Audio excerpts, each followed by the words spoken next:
तो हाइड्रोजन परमाणु का बोहर मॉडल सन 1913 ईस्वी में नील्स बोहर ने मैक्स प्लांक के क्वांटम सिद्धांत के आधार पर हाइड्रोजन के परमाणु मॉडल में जो कमियां थी उनको दूर किया। प्लांक्स क्वांटम सिद्धांत क्या कहता है? ऊर्जा का उत्सर्जन या अवशोषण। प्लांक्स क्वांटम सिद्धांत के आधार पे प्लांक्स क्वांटम सिद्धांत के अनुसार ऊर्जा का अवशोषण या उत्सर्जन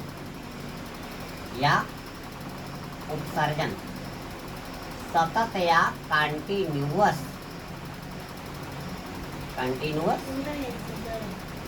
नहीं होता है। अगला पॉइंट क्या कहा था? बल्कि अवशोषण या उत्सर्जन ऊर्जा के छोटे छोटे पैकेटों के रूप में होता है। ऊर्जा का अवशोषण या उत्सर्जन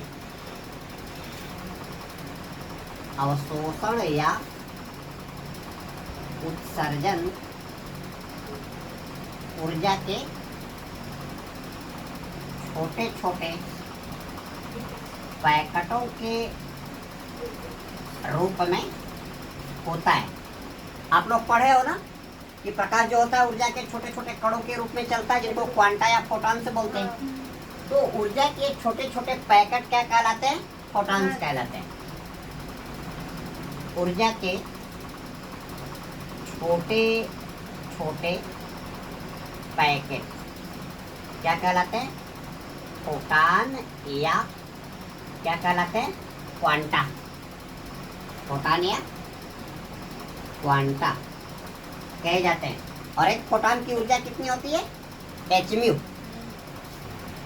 एक फोटॉन की ऊर्जा E इक्वल क्या? hν, जहाँ पे h क्या है? प्लांक्स नियतांक। जहाँ h क्या है?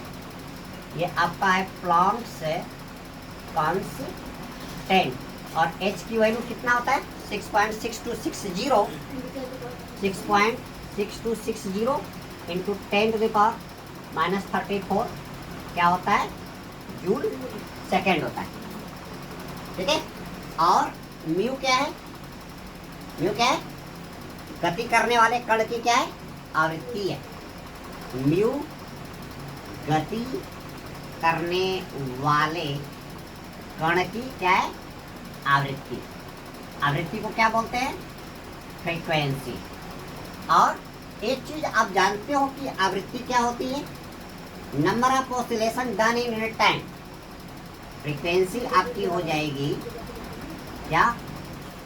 Number of oscillations done in unit time. अगर हिंदी में बोले तो क्या बोलेंगे? एकांक समय में तय किए गए दोलनों की संख्या। एकांक समय में तय किए गए क्या? दोलनों की संख्या। दोलनों की संख्या। और आवृत्ति का मात्रक क्या होता है? साइकिल पर सेकंड, चक्कर पर सेकंड या हर्ट्ज। आवृत्ति का मात्रक, आवृत्ति का आपका मात्रक हो जाएगा चक्कर प्रति सेकेंड, या इसको हम बोलते हैं क्या? हर्ट्ज बोलते हैं। ठीक है। तो नील्स बोहर ने जो परमाणु मॉडल दिया था उसके मुख्य पॉइंट्स। अब यहाँ पे आप हेडिंग दोगे नील्स बोहर के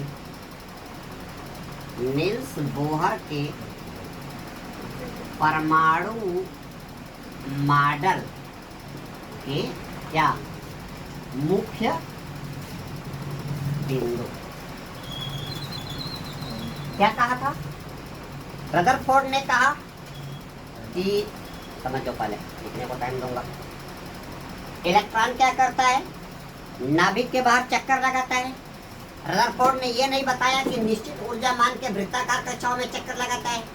तो नील्स बोहर ने क्या कहा कि इलेक्ट्रॉन नाभिक के बाहर कुछ निश्चित ऊर्जा मान की कक्षाओं में क्या करता है, चक्कर लगाता है।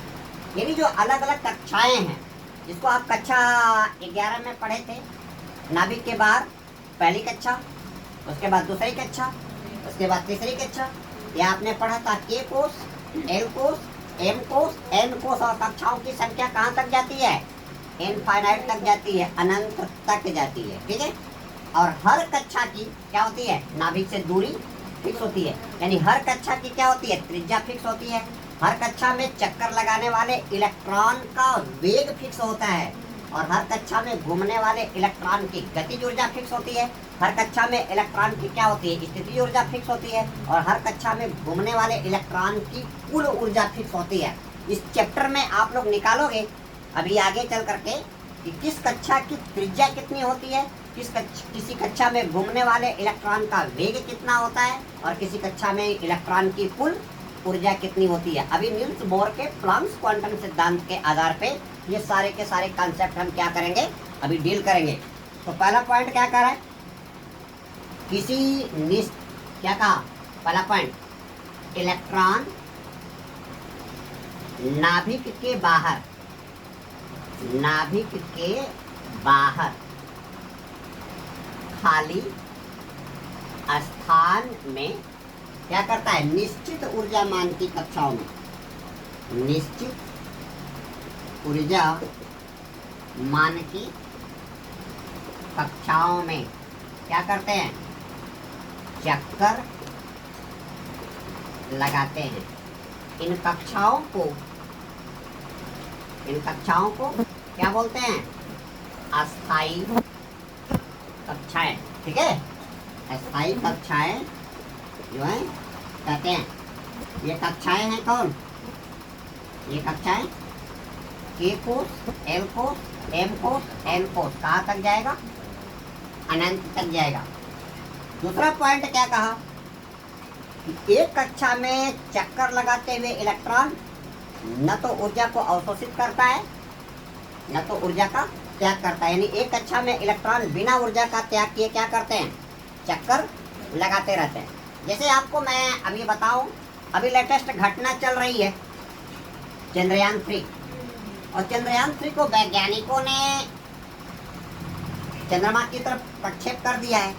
और आज के डेट में अभी आपको बताऊं कि चंद्रयान चंद्रमा के बहुत नज़दीक पहुंच गया है। कितनी दूर है मालूम है, चंद्रमा से बस 150 किलोमीटर की दूरी पे है अब। ठीक है, कल के न्यूज में आया है, व्हाट्सएप पे आप लोग देखना, उस पर फेसबुक पे। चंद्रयान अब चंद्रमा से सिर्फ 150 किलोमीटर की दूरी पे, यानी ये बेचारा यहाँ से गया, कितनी लंबी दूरी तय किया है, 3,84,440 किलोमीटर की दूरी तय करके गया है। बहुत लंबी दूरी है। ठीक है, अब एकाएक नहीं भेजे। आपने पढ़ा होगा कि पहले वैज्ञानिकों ने चंद्रमा को जब प्रोजेक्ट किया तो धरती के गुरुत्वाकर्षण से जब बाहर गया तो कुछ ऊंचाई पे भेजा। अब वो वहाँ पे पृथ्वी के चारों तरफ गोल गोल घूमने लगा। 2-4 दिन घूमने के बाद फिर वैज्ञानिकों ने क्या किया, फिर उसके इंजन को यहीं से स्टार्ट किया, फिर उसको गति दिया, फिर ऊपर गया, अब ऊपर की कक्षाओं में घूमा, फिर उसको और ऊपर भेजा, फिर ऊपर घूमा। तो आपने कितना पेट्रोल भर के भेजा है भाई कि लगातार वो घूम रहा है। जैसे एक स्कूटर आप निकालो और एक स्कूटर को दिन भर चलाओ तो उसमें का पेट्रोल क्या हो गया, खत्म। अगले दिन उसको लात मारो, स्टार्ट नहीं होगी। जब तक निरंकारी सबके पेट में डीजल पेट्रोल नहीं भरा जाएगा तब तक काम नहीं करेंगे। कितना आपने पेट्रोल भर के भेजा है उसमें, कितना भेजा है, और वो गया है, बहुत दिन हो गया उसको गए हुए। ठीक है, बहुत दिन हो गया, तो कितना आपने पेट्रोल भरा, कितना पेट्रोल भरा। देखो बात समझो, वहाँ पे वही सिद्धांत काम कर रहा है। वो घूमेगा लेकिन ऊर्जा का त्याग नहीं करेगा। क्यों? क्योंकि नील्स बोर का मॉडल क्या कह रहा है कि एक निश्चित ऊर्जा मान की कक्षाओं में चक्कर लगाता हुआ इलेक्ट्रॉन,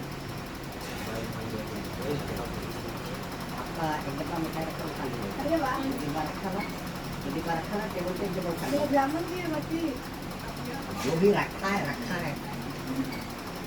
ठीक है, तो एक निश्चित कक्षा में घूमता हुआ इलेक्ट्रॉन ऊर्जा का त्याग नहीं करेगा।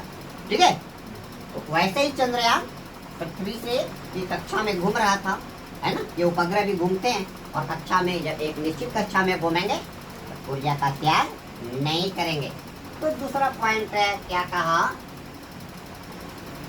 दूसरा पॉइंट कहा, एक निश्चित कक्षा में चक्कर लगाता हुआ इलेक्ट्रॉन,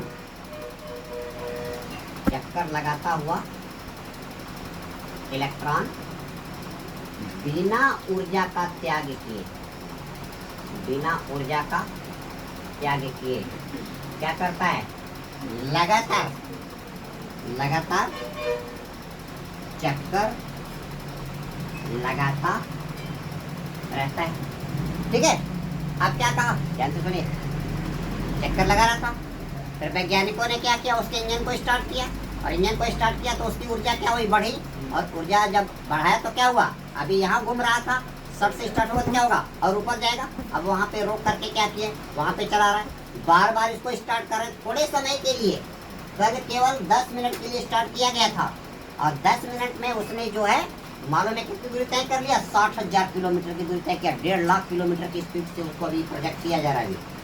एक घंटे में कितना, 1.5 लाख किलोमीटर, इतना तेज वो चल रहा है, यानी ऊंचाई पे आपकी नजर नहीं टिकेगी कितना फास्ट हो जा रहा है। तो क्या कहा, एक निश्चित कक्षा में चक्कर लगाता हुआ इलेक्ट्रॉन बिना ऊर्जा का त्याग किए क्या करता है, चक्कर लगाता रहता है। अब आप क्या करोगे, एक कक्षा में घूमने वाले इलेक्ट्रॉन को जब आप ऊर्जा दे दोगे तो उसकी ऊर्जा क्या हो जाएगी, बढ़ जाएगी, और ऊर्जा बढ़ जाएगी तो अपनी कक्षा को छोड़ करके क्या करेगा, ऊंची कक्षा में जाके चक्कर लगाएगा। और इलेक्ट्रॉन क्या करता है, ऊर्जा ले करके क्या करेगा, जब ऊपरी कक्षाओं में जाएगा, और ऊपरी कक्षा में जा करके वो केवल कितना देर रुकता है, 10 के घाते -8 सेकंड के लिए रुकता है। फिर वहां से क्या करता है, ऊर्जा का त्याग करते हुए क्या करता है, अपनी पिछली कक्षा में आ जाता है। इसको हम क्या बोलते हैं, ऊर्जा संक्रमण बोलते हैं। जब निचली कक्षा के इलेक्ट्रॉन को, अरे रुक जाओ, बंद करो, जब निचली कक्षा के इलेक्ट्रॉन को आप ऊर्जा देते हो, ऊर्जा लेकर के उसकी ऊर्जा बढ़ती है, और वो क्या करता है, हायर कक्षाओं में जाता है, ऊंची कक्षाओं में जाता है, और ऊंची कक्षा में जा करके वो केवल कितना देर, 10 के घाते -8 सेकेंड केवल उसमें रहेगा। फिर ऊर्जा त्याग करते हुए क्या करेगा, नीचे आ जाएगा। तो कितना ऊर्जा त्याग करेगा, ऊपरी कक्षा की ऊर्जा माइनस निचली कक्षा की ऊर्जा। अगर ऊपरी कक्षा की ऊर्जा अगर E2 हो और निचली कक्षा की ऊर्जा E1, तो कितना ऊर्जा लेगा, कितना देगा, डेल्टा E। अब आपको डेल्टा E आपका क्या आ जाएगा, E2 माइनस E1, ऊपरी कक्षा की ऊर्जा माइनस निचली कक्षा की ऊर्जा। ठीक है, और ये आपका आ गया delta E equal to Planck's constant में बताया था, क्या बताया था, h म्यू, और आप जानते हो V इक्वल क्या होता है, C लैम्डा होता है। V इक्वल नहीं, ये C इक्वल होता है म्यू लैम्डा, और आपको म्यू का क्या करना है, मान निकालना है। तो म्यू बराबर क्या हो गया, C बाई लैम्डा।